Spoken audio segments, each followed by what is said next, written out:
summer of 2017 was a challenging time to live in London.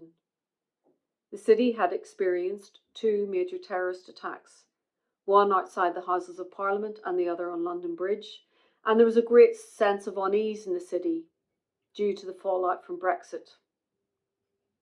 It was mid-June.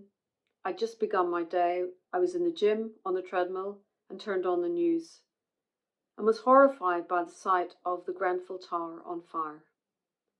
The Grenfell Tower was a public housing building in the west of the city. In a poor and deprived part of the city, this building had not been well maintained and had gone up in flames the night before and was still burning. I shared the city's grief and was bound to watch the news over the next few days.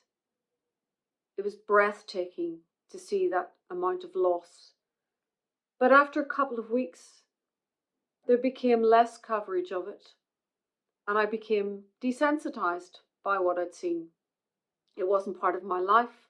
It didn't have an impact. A couple of weeks later, I began to compose my new commission for the Dublin International Piano Festival.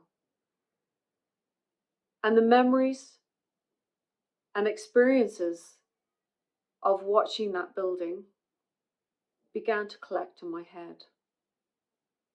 I then thought about the number of people who had lost their homes and the number of homeless on the streets.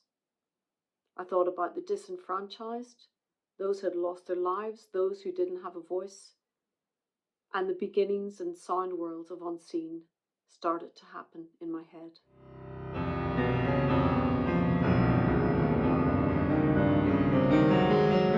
Unseen is a solo piano piece, and I wanted to begin with a very confined, tight line.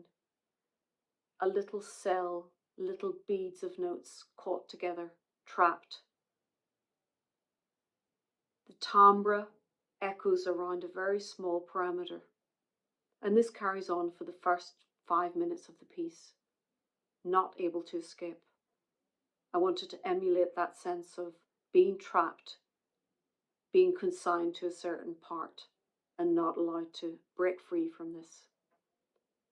But then as the piece progresses, the line does break free and goes into this huge cascade upwards, which has a combination of exuberance and joy and anger.